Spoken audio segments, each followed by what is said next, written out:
in Uganda, where the Ugandan police say it has arrested a key suspect who went on the run after a deadly stampede at a New Year's Eve party in the capital, Kampala. Speaking on the arrest, Kampala Metropolitan Police spokesperson Patrick Onyango disclosed on Monday that the party's MC, Elvis Francis Juuko, was arrested on Friday in his hideout in Mityana, about 60 kilometers west of Kampala.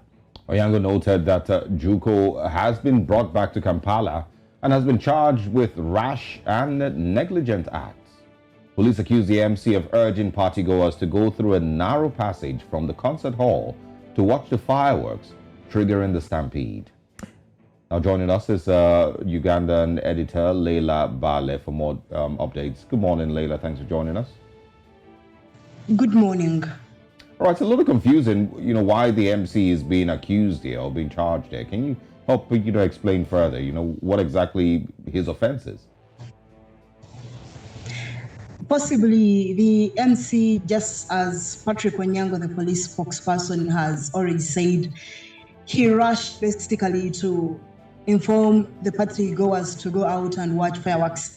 There would have been coordination. To me, I think there would have been coordination between security personnel that were on duty that day, as well as the event organizer and the MC, before such an announcement could be made for people, because everyone wanted to go out and watch fireworks. What was exactly that way being, that way outside the venue, the venue. So to me, I believe that the MC would have first coordinated with the security team to ensure that all the 5 entrances and exits had been opened such that the partygoers could move out smoothly. But unfortunately, it was only one small exit that had been opened, and the MC had to rush to inform the public to get out, leading to a stampede. Hence, some people had to suffocate to death. Yesterday, police also confirmed that 2 more people had died over the same stampede that happened on New Year's Eve in Kampala. And the event organizer, Abi Musinguzi, police has pressed more 10 charges, 10 counts to him. So he's still on remand, as well as the MC, who was also arrested on Friday. It is very unfortunate updates here. So we have the MC who's been arrested.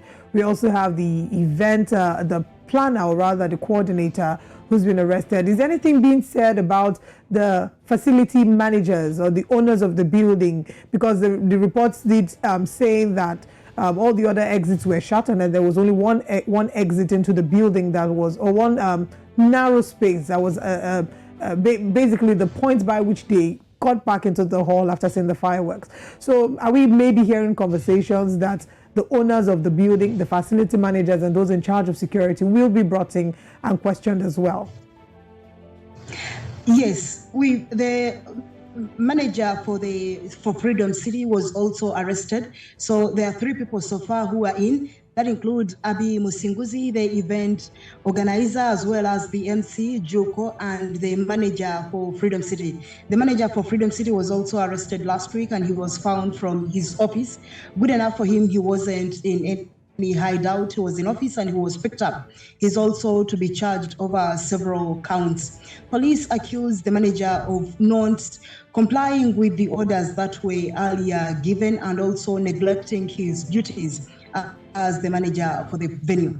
The owner of Freedom City, Mr. Sebalamu, was also questioned by police, but Sebalamu insists that he handed over all keys for the premises, especially for the 5 entrances and entries and exits. He handed over the keys to Mr. Abi Musinguzi, the event organizer. But then Abi Musinguzi also insists that no, it is not true. He wasn't given the keys to the exits and entrances, and he insists that the owner of the place, Mr. Sebalamu, as well as his manager and the security of the venue, were in possession of the keys. So we are yet to get to hear from police exactly, after its investigations, on who exactly had the keys to the other 4 places of entry and exit at the venue. Good enough, the manager is also in custody, and the owner of the place, Sebalamu, has been questioned several times by security operatives over the incident. Sounds like a very unfortunate incident, and everyone is looking for who to push the blame to. There's obviously, failure of proper planning and proper management of the whole event.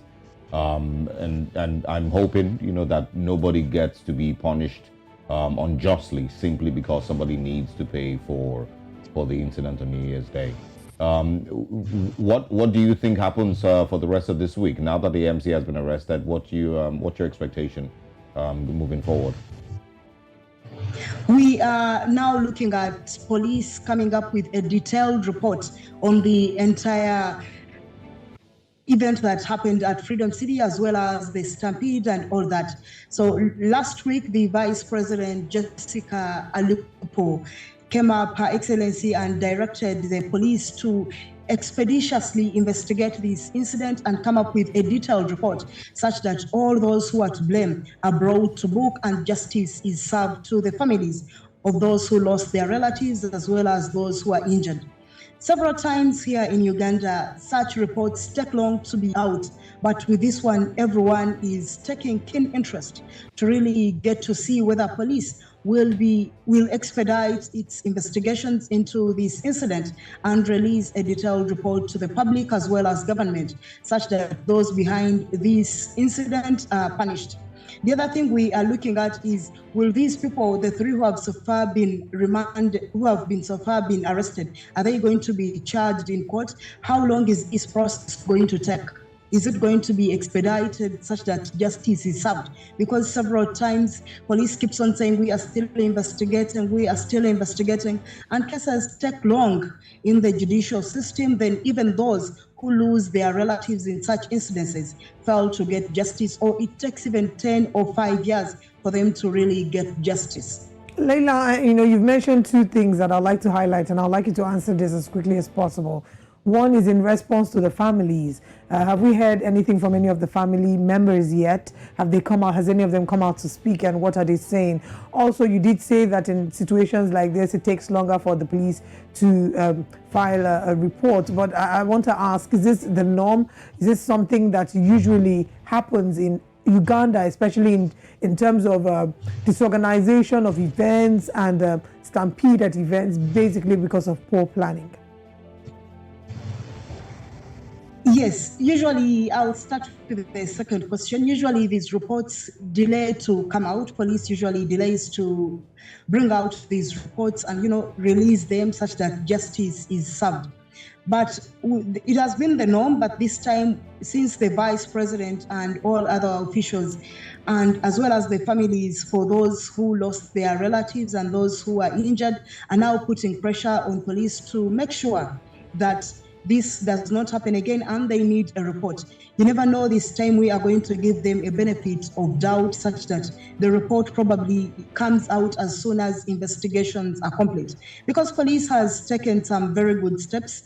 A number of people have been arrested, and they are keeping on updating the media on each event that keeps on unfolding in regard to this case. Then when it comes to the families of those who lost their relatives, some received compensation, despite the fact that we are still having issues with exact numbers of how many people died in that stampede. Last week, the Daily Monitor had put the death toll at 16 people who had died in the incident. Police yesterday came up and said the death toll stands at 11. Now we are yet to get to hear from other families of who lost their relatives. Good enough, last week the Vice President also issued 5 million shillings as compensation to 10 families who had lost their loved ones. But we are yet to, find out or get to other people. Surprisingly, there is also a trend where some Ugandans are quick to say that my relative died in such an incident when it comes to some people who want to get quick compensation. I think that is why police is still investigating this incident, and it is coming out all the time to update us on the exact figures. Yesterday it told us that 2 other people had died, bringing their death toll to 11, despite other reports that say the death might be higher. So LEILAH, we're expecting confirmed figures as regards the number of deaths, and we hope that we'll get reports from you as regards that. But very quickly, in maybe 10 seconds, is disorganization of, at events, is that a thing in Uganda? Is this something that happens all the time, disorganized planning, and maybe have there been previous incidences of stampedes like this? Yes, there is a lot of disorganization. We have bouncers who usually take care of these events, and these bouncers usually stop at, as well as the security personnel, stop at what happens at the entrance, only checking people at the entrance. But what happens inside, it is usually none of their business. So health and safety precautions within the venues needs to be checked, and police next time, or when such other events are being organized, it needs also to deploy inside the venues, not to stop at outside the venues. All right. LEILAH, BBAALE, thanks so much for your time this morning. And we would like to speak with you again as the investigation, of course, continues to unravel. Thanks for your time.